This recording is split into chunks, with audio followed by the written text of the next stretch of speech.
네, 7월 12일 월요일 아침 오프닝 벨과 함께하고 계십니다. 이어서 미 증시 분석 확인해 보도록 하죠. 이민우 전문가 자리해 주셨습니다. 안녕하세요. 안녕하십니까? 네, 수학기민분들의 나침반이시죠. 네, 이민우 전문가님, 지난주 금요일장 어떻게 어떻게 분석을 하고 계시나요? 네, 금요일장 낙폭 과대에 따른 반등이라고 하는데 어차피 목요일 날 하락이 그렇게 크게 크게 빠지지 않았기 때문에요. 1% 정도 미만에서 빠졌기 때문에 그거를 이제 낙폭 과대에 따른 반등이라고 보기는 어렵고, 그때 이제 빠졌던 가장 큰 이유는 그냥 경기 침체, 델타 바이러스 변이의 전파 속도가 빠르다. 네. 예, 그리고 그 고용 지표가 그 전주까지 해석되기를, 고용 지표가 그냥 그렇게 나오는 거는 어떻게 보면 이제 이 증시에 굉장히 호재라고 했는데, 그 전에 지난주부터는 고용 지표가 이렇게 긍정적으로 나오지 않은 게 네. 이 증시에는 안 좋게 반영이 됐었던 거라고 볼 수가 있고요.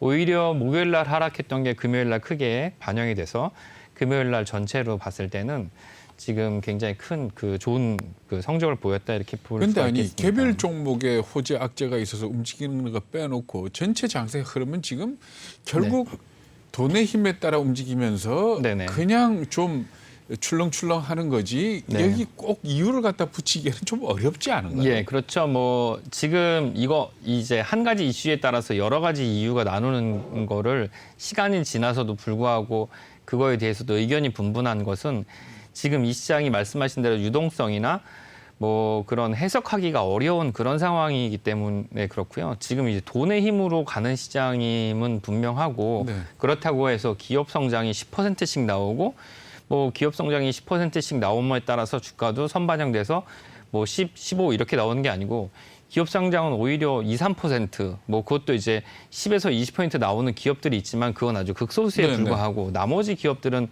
정체돼 있거나, 미국 기업도 마찬가지고 우리나라도 마찬가지고, 특히 심지어 유럽 같은 기업은 30% 가까운 기업이 이제 좀비 상태인, 자기 이제 말하자면 이익으로 이자를 못 내는, 금융 비용을 조달하기가 힘든 그런 기업들이 있는 상황이니까요.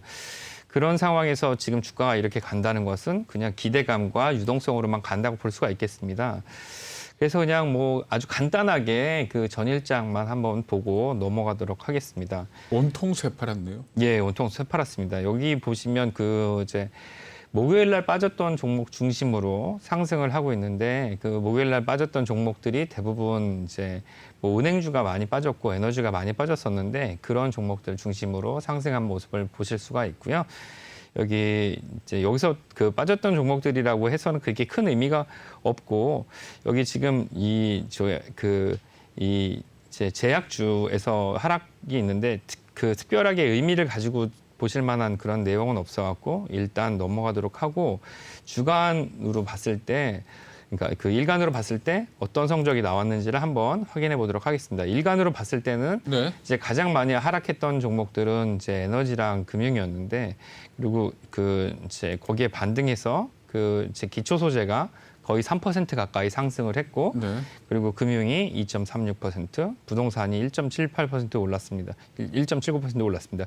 요거 봤을 때 이제 특징적인 거는 기초 소재가 그동안 연초 대비해서 계속 하락을 했었는데 지금 이제 반등을 했고, 금융주가 단일 하락폭으로는 굉장히 큰 모습을 좀 보였었는데, 이제 금리가 조정을 받으면서 그 부분이 지금 커버가 됐다, 이렇게 좀 볼 수가 있겠습니다.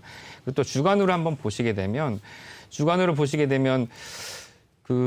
봤을 때 특징적인 거는 그동안 이제 굉장히 성장 속도가 느리고 상승이 느려왔고, 이거 어떻게든 모멘텀이 발생하면 상승할 거라고 그래서 꼭 가져가셨으면 좋겠다고 말씀드렸던 아마존이 주간 단위로는 8.34%라는 굉장히 높은 상승률을 보였습니다.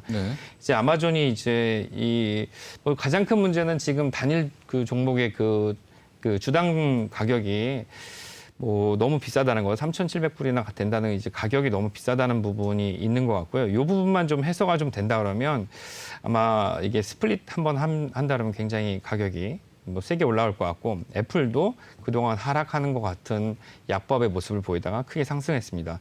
특히 은행주 같은 경우는 금리 영향과 함께 지금 기술주가 뭐 그 강해지는 모습을 보면 이제 약한 모습을 보였었는데 은행주가 이제 기계적으로 특히 이제 기술주가 강하면서 은행주가 빠지는 모습을 보였고요.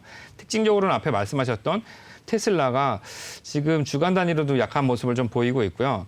이렇게 된다 그러면 좀 이렇게 간다 그러면 뭐 앞으로는 좀 문제가 좀 있지 않을까? 왜냐하면 그 우리 서학개미 매수 종목에서도 지금 봤을 때 저기더라고요. 그 30위권 밖으로 벗어났습니다. 순매수, 밀려났나요? 예, 순매수 종목에서. 네. 그러니까 이제 그 자리를 뭐가 대체했냐면 로블록스가 대체를 했거든요. 예, 로블록스가 대체해갖고 아마 요 테슬라는 거래량도 상당히 줄고 지금 이 보시면 이 거래량이 이게 이제 그 테슬라 거래량인데 그 이제 주가가 많이 올랐던 때가 이때인데 여기서부터 이 연말부터 연초까지 주가가 이제 스플릿한 이후에 굉장히 거래량이 많아지다가 그 이런 모습을 보였습니다. 지금 일평균 거래량은 이 정도 거래량을 보이고 있는데 그 평균 거래량보다 이제 많이 줄고 있죠. 여기서 지금 50일선이랑 200일선이 지금 교차를 한 것 같이 보이는데 아까 앞서서 김기성 앵커님이 네, 이제 제가- 데드크로스 얘기를 예. 해주셨잖아요. 예. 그 이민우 전문가님은 일단 차티스트는 아니시잖아요. 펀더멘털 위주로 많이 가시는데 예. 뭐 예. 이민우 전문가님이 보시기에도 테슬라 향후 주가는 아무래도 다시 반등하기 좀 어려울 것 같다 보시나요? 반등이 어렵다기보다는 이제 이렇게 되면 그 뭐 장혜커님도 아시겠지만 이런 모습을 한번 가면 흐름상 떨어지게 되는. 흐름상 네. 빠지게 당분간 약세의 모습을 보이게 그러니까 안 좋은 사인이다 이렇게 봐야 되겠죠. 예, 그렇죠. 여기서 이런 모습을 보이게 되면 당분간 좋은 모습을 가져가긴 좀 어렵다. 약세의 모습을 가져갈 가능성이 상당히 높다 보여지고 이렇게 된다면 이 밑으로 내려올 600달러. 그래도 우리 서학개미들이 발이 상당히 빠르네요. 그렇죠. 예, 그 30위권 밖으로 벗어난 거는 한 열흘, 보름 정도 됐습니다. 그러니까 이제 순매수에서 30위권 밖으로 벗어난 건 그 정도 됐고요. 그래도 이제 보유를 많이 하고 계신데 보유는 이쪽 그 지금 이제 표를 보시면 요 가격대에서 네. 이 가격대에서 매수를 많이 하셨기 때문에 뭐 여기서 사신 분들은 정리를 하셨더라고요. 이미. 예, 네. 주변에 이제 뭐 상담을 하거나 그러면 여기서 사셨던 분들은 가망이 없다. 뭐 그런 얘기를 하시고 일단 우리나라는 그 개인에 대한 팬덤 같은 경우는 이렇게 급하게 이제 쉽게 발생하지만 그게 또 이렇게 유지가 쭉 되지는 않는 것 같아요. 그 캐시 우드라는 분의 그 이야기가 안 나오는 걸 봐서는 그건 좀 당분간은 어렵지 않을까 이런 생각이 좀 듭니다. 한 가지만 좀 여쭤볼게요. 예. 원유 관련해 가지고 사실 이 원유 가격이 어떻게 갈지가 네, 인플레도 그렇고 원자재 가격도 그렇고 상당히 중요하지 않습니까? 그렇습니다. 굉장히 막 이 서로 극단적인 것 같은데 네. 어떻게 보세요? 원유 가격 그러니까 결국 아랍에미레이트 연합하고 사우디아라비아의 예. 어떤 이 오펙 내에서 사실 두 거도 아닙니까? 네네 그렇습니다. 이 두 나라의 불화가 유가 하락의 요인이 될 거다. 이 부분은 맞게 봐야 되는 거죠. 네, 뭐 그 아랍에미레이트는 좀 열려 있는 국가고, 그렇죠. 예, 술도 살수 있죠, 그 나라는. 예. 사우디는 좀 닫혀 있는 국가고, 네. 사우디 죄송합니다. 고객 중에 사우디에서 오랫동안 그 이 배관 네네. 석유 배관을 공사하시던 그 고객이 하시던 말씀이 인상적이었는데 그 서초동에서 만나고 하셨던 말씀 중에 그 나라는 참 그래요 그런 얘기를 하셨어요. 그래서 어떠냐니까 2조 시대 비슷해갖고 걸렸을 때 왕족이랑 친하면 뭔가 사고가 터졌을 때 왕족이랑 친하면 오케이 예. 그리고 밤이 됐을 때 돌아다니면 우리나라 옛날에 그 육모방망이 네. 들듯이 종교 경찰한테 눈에 띄지 않고 그냥 밤에 돌아다니지 않는 게 좋고 왕이 시키면 그냥 하는 대로 좋다 이렇게 얘기를 했는데 이제 기본적으로는 그런 국가의 특성이 그 왕권을 유지하기 위해서 재정 지출이 상당히 크다는 거에 네. 있으니까요.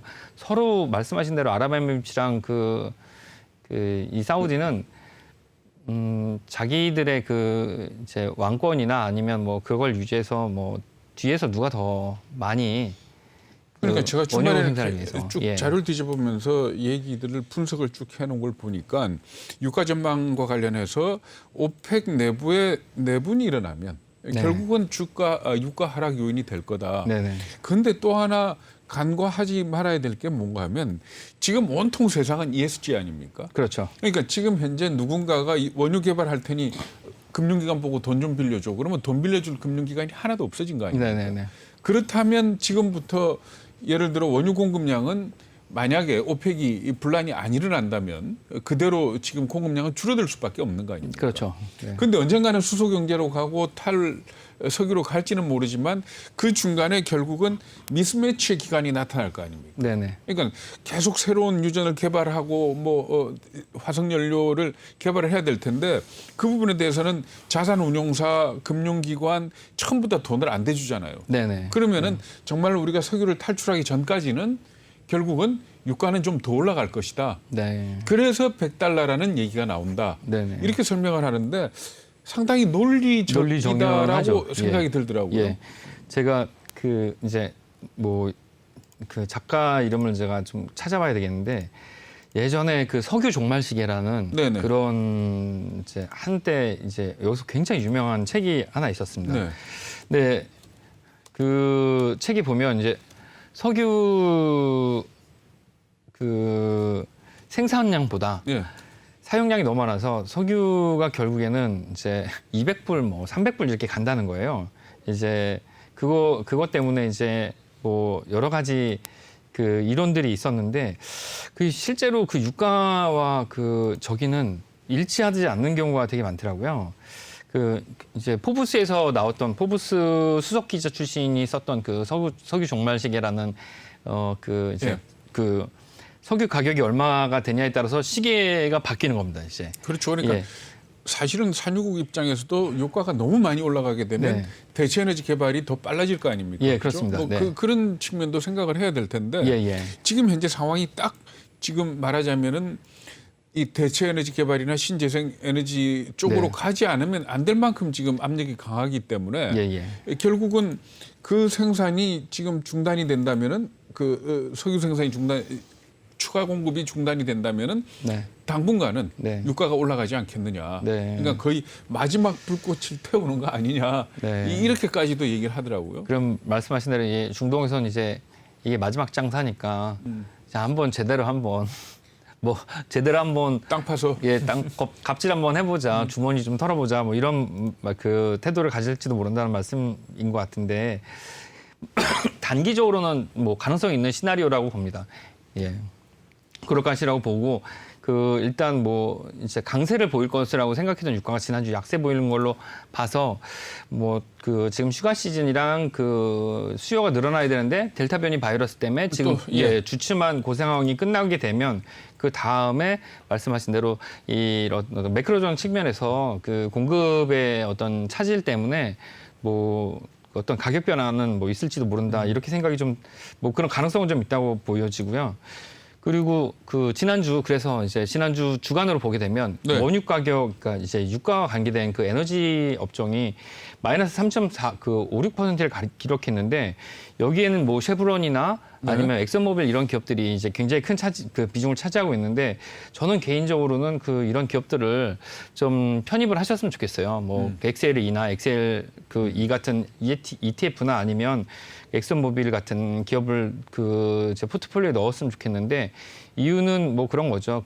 이 기업들이 그 이스트만 코닥이나 아니면 뭐 그런 노키아 같은 기업이 되지 않으려고 굉장히 지금 노력하고 있는 것으로 지금 보입니다. 네. 보니까 이 기업들이 지금 땅 파서 뭐 장사하는 시대가 가고 있다는 걸 알고 있기 때문에 아랍에미리트처럼 그래서 여기서 지금 벌고 있는 돈을 가지고 이제 탄소 중립 아니면 이제 이제 이런 뭐 석유 이런 거에 대한 그 연구와 저기를 하고 있다고 해요. 만약에 여기서 들어오는 엄청난 돈으로 기업의 어떤 전환이 있게 되면 이 기업의 가치는 상당히 올라갈 수 있을 거니까. 근데 사실 석유라는 게 운송 연료로서의 그것도 있지만은 사실 우리 주변에 보면은 제품 예. 석유를 쫙 빼버리면 우리 지금 아마 거의 발가벗고 있어야 되는 그렇죠. 그런 상황 아닙니까? 예. 이 컴퓨터도 없어져 버리고. 그렇죠. 예. 네? 네. 그러니까 참 어디로 갈지는 굉장히 큰 이슈가 될 것 같아요. 네네. 네, 지금 석유에 대한 분석까지 좀 들어봤는데요. 시황에서 저희 또 자산 배분에 관련한 또 분석은 내일 또 이어서 말씀 좀 이어가 보도록 하죠. 네. 네, 지금까지 이민우 전문가와 함께했습니다. 말씀 잘 들었습니다. 감사합니다.